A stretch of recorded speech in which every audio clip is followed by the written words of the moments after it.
Anish Kapoor is a British sculptor, specializing in installation and conceptual art. Born in Bombay, India,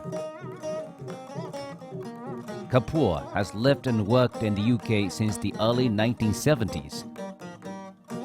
He was the first living artist to be granted a solo show at the Royal Academy of Art in London. Kapoor represented Britain at the Venice Biennale in 1990.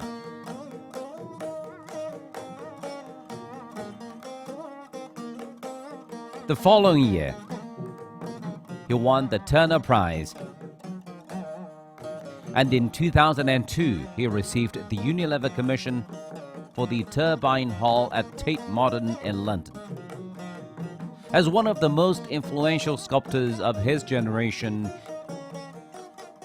his notable public sculptures include Cloudgate in Chicago's Millennium Park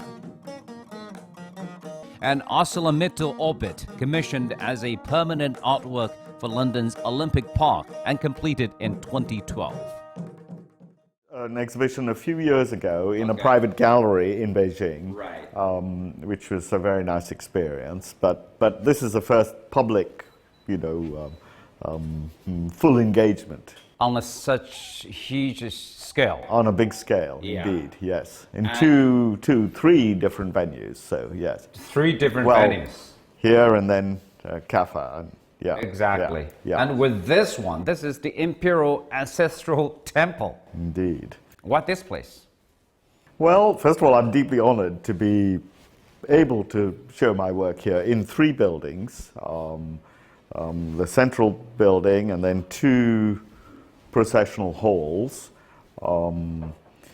in which one of them has works from the late 70s, early 80s, pigment works, look at questions about the object, about a kind of ritual object.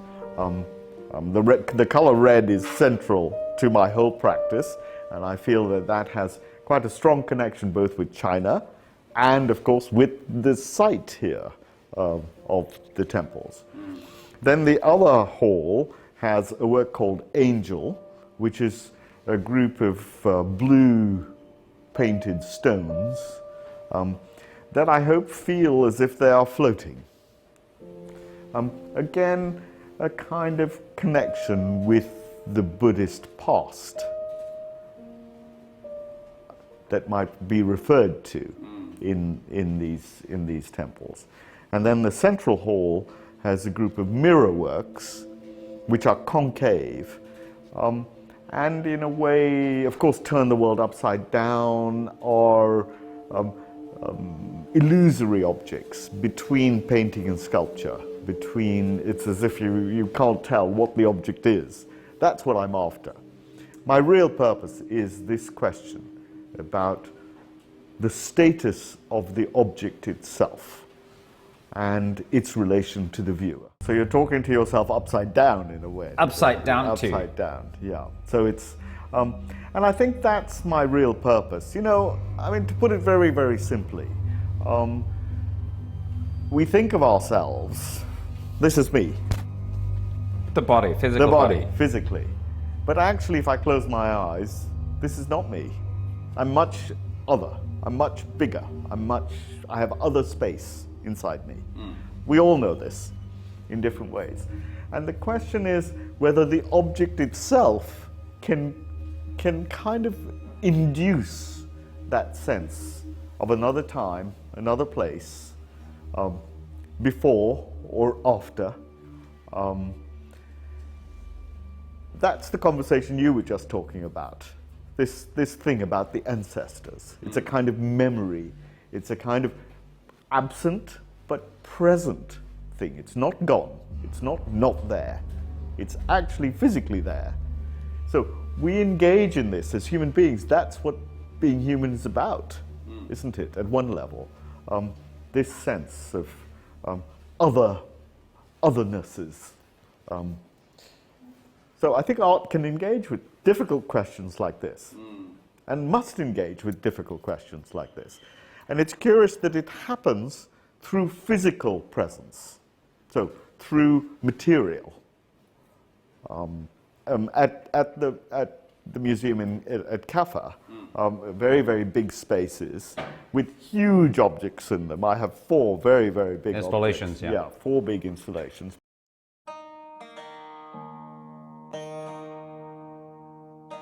Anish Kapoor is known for his use of abstract biomorphic forms and his penchant for rich colors and polished surfaces. His intention, he says, is to promote self-reflection, which becomes most obvious through his use of mirrored surfaces. To use material, the waxy red kind of glutinous physical body material, in order to try to induce a sense of reverie, a kind of sense of dreaming. That's what I'm after, really. Kapoor's intention is for the viewer to become part of the sculpture. His philosophy is for his works to serve as a medium through which a conversation can take place. You know, so I a long time ago, went to study engineering. Yeah. But I didn't last long. I knew almost from the first day that it was not for me. You knew it? Yes. And I felt I had a bit of a crisis as a young person. Identity crisis? Yes, a young person does. And then I felt that I had to revise my thoughts, and I decided that I wanted to be an artist. My poor father was not so happy about this, but you know, we survived. Yeah? We survived.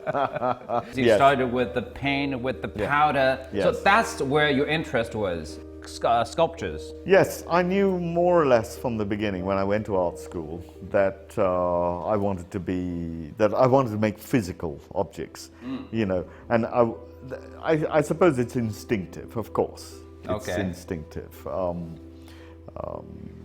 But from this conversation with objects, I realized that my real interest is in between what is real, so as I've been trying to say, what is real, what is physical, and what is not physical. There's something there. I mean, let me put it in a slightly different way, to say that the world we live in is a world of objects which we can name.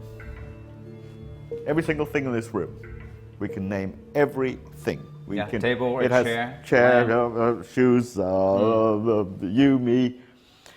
Only in art, and really only in art, are there things which remain mysterious, where you can say, what is that? What is it nameable? Is it knowable? Is it profoundly, can it be profoundly mysterious?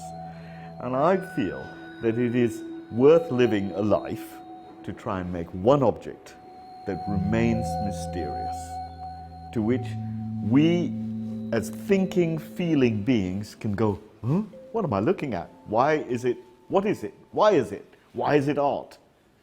Why is it of any interest?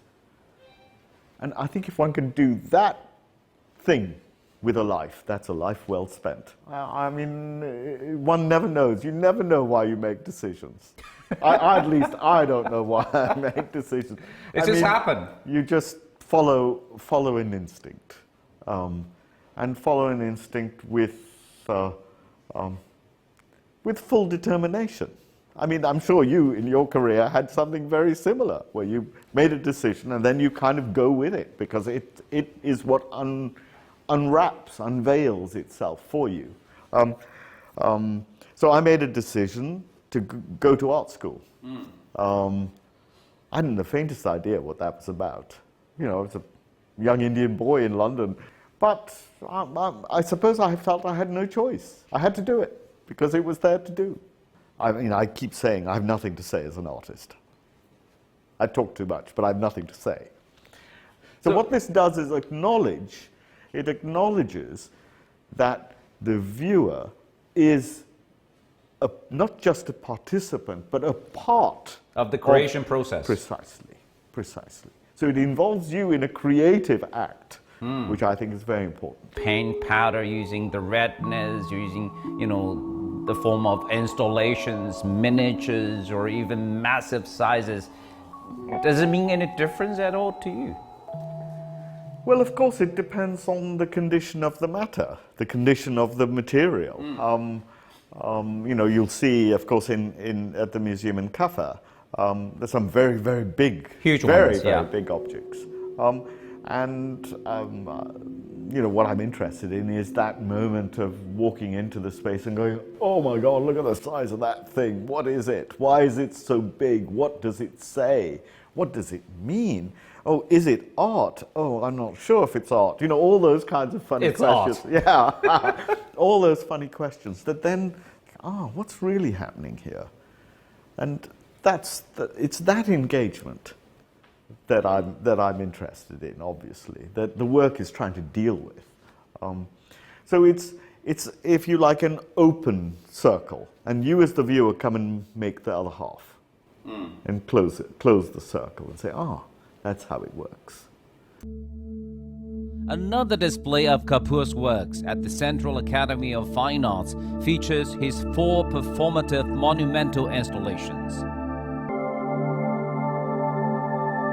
The imposing pieces are reminiscent of Kapoor's famous public works.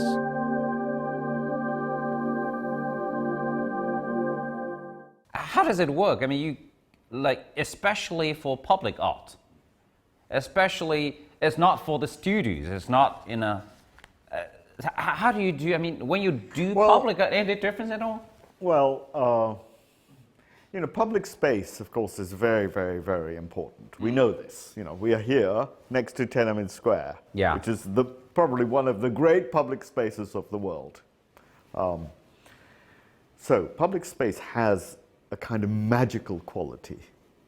And why is it magical? It's magical because people, if we go outside here and go into the square, you see thousands and thousands of people come to visit, to try and wonder, what is this place? What is happening here?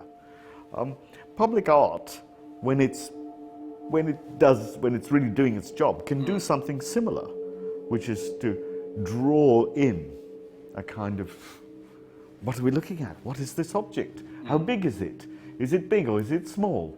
Is it, can I take a selfie? How do I engage? A little boy or girl grabbing their mother or father's hand saying, come and see this, what's this? So that sense, if you like, of real engagement is part of what it means to make a public object in a space. So the object and the space are tied to each other.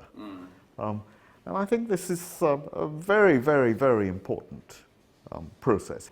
That it's important, science, we live in a world in which we believe that science can answer many, many, many questions. True. But science is good at most things. It's just not good at one thing, and that is consciousness. It's not good at saying, who am I? Where do I come from? Where do I go to? So maybe artists can ask those questions, can ask questions, fundamental, essential questions about being. That's what it's worth doing. That's good enough for me. So perhaps those are very grand questions, but I think we must not be shy of them. But if you come back to the simple part, it seems to me that you have a little obsession about materials that you use. I do. Starting from the paint to the readiness. Yeah.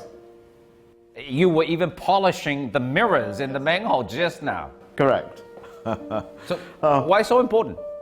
Well, because it's obviously that moment of physical engagement that can provoke little things that might ask maybe slightly bigger questions.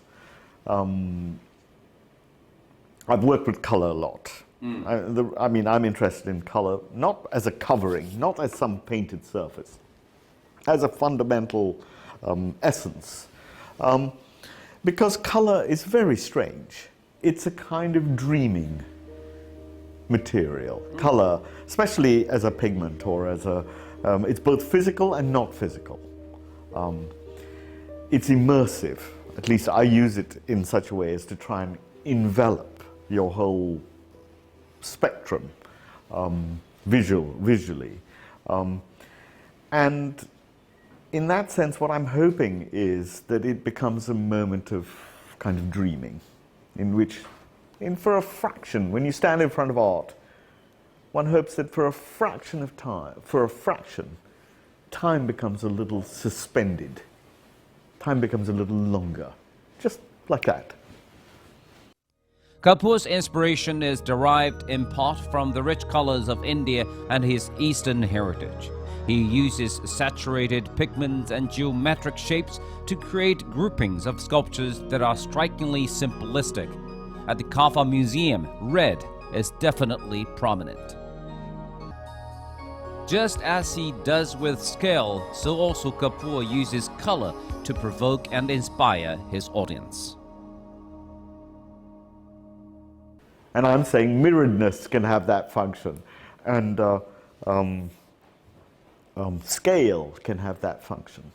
We're seeing some exhibits of the miniatures of the big installations that you made for this exhibition, but they're getting massive. Models, yes. I mean, most of what I make is still at human scale. Most, even today, most is at human scale. I have made some very big things, but that's part of making sculpture. You know, sculpture is about scale. It's about bigness, smallness, body scale. You know, I hope just to carry on making my work and having opportunities like this wonderful one here to put things in a context in which they wouldn't otherwise be seen, and hope that it brings new meaning.